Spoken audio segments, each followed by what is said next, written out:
Selamat pagi anak-anak. Hari ini kita ke pembelajaran tema 3, subtema 3 tentang perubahan wujud benda pada pembelajaran yang pertama. Mari kita awali dengan berdoa. Dalam nama Bapa, Putra, dan Roh Kudus. Amin. Selamat pagi ya Bapa.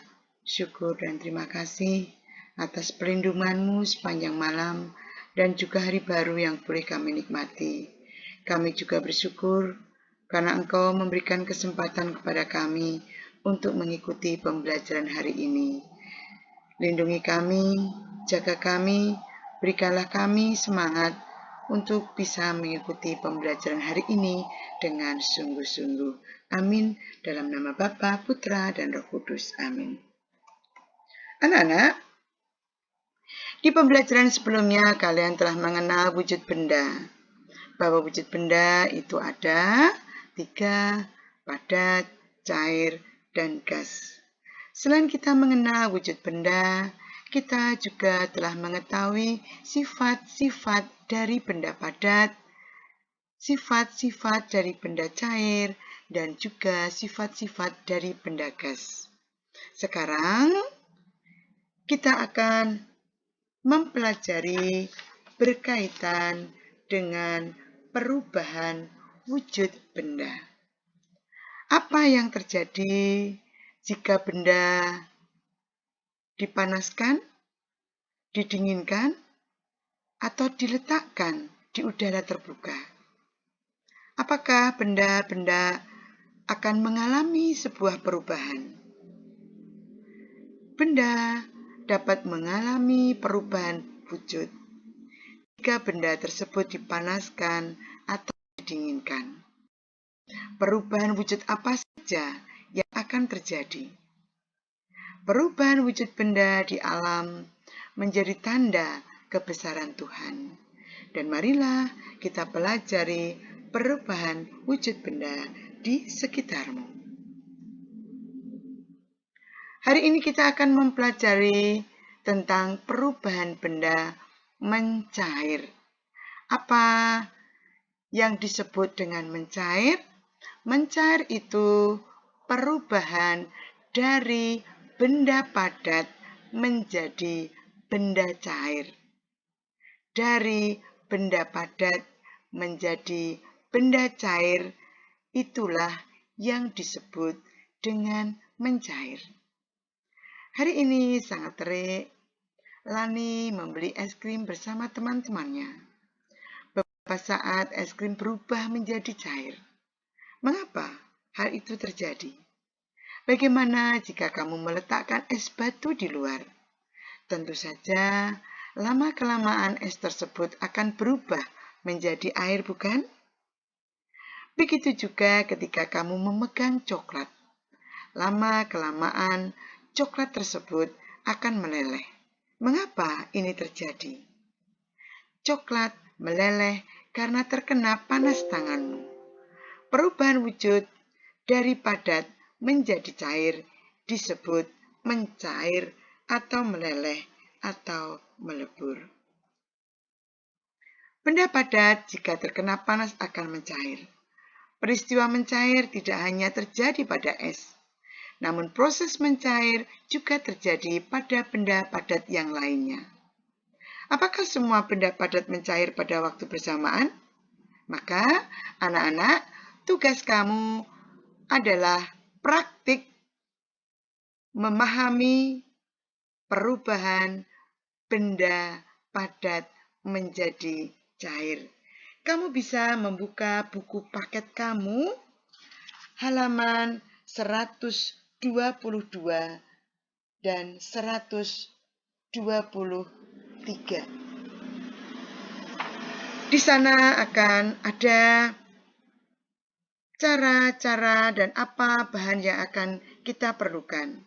Bahan dan alatnya adalah 4 buah gelas plastik bekas kemasan air mineral. Kamu bisa lihat. Ini 4 benda plastik. Kemudian es batu, mentega,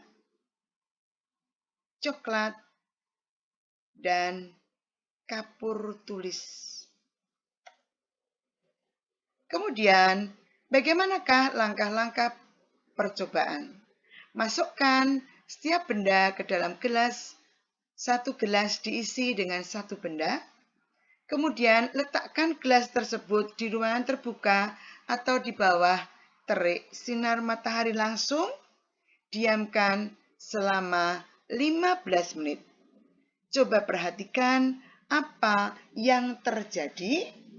Dan di halaman buku paket 123 itu kamu diminta untuk menuliskan hasil pengamatanmu dan di bawahnya kamu harus menuliskan kesimpulan dari praktek yang kamu lakukan. Sebagai informasi penting bahwa es mencair jika suhunya mencapai 0 derajat Celcius. Besi dapat dicairkan jika dipanaskan sampai suhu 600 derajat Celcius. Dan setiap benda mulai mencair pada suhu yang berbeda-beda. Suhu di mana benda mulai mencair itulah yang disebut titik leleh. Anak-anak, di negara-negara yang mengalami 4 musim, saat musim dingin tiba akan turun salju.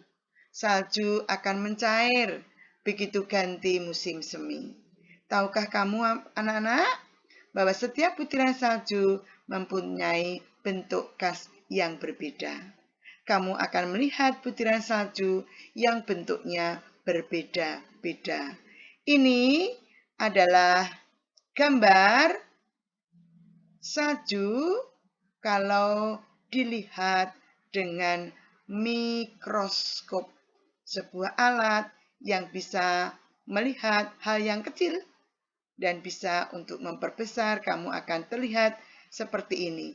Inilah butiran salju yang berbeda-beda bentuknya. Nah, anak-anak, gambar tadi bisa menghasilkan sebuah karya seni.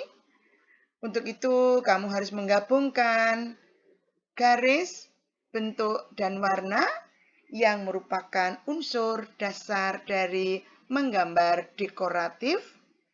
Dan dengan demikian, hasilnya akan menjadi harmoni yang indah seperti gambar di samping. Gambarlah seperti ini, kemudian warnailah sesuai dengan kreativitas kalian masing-masing.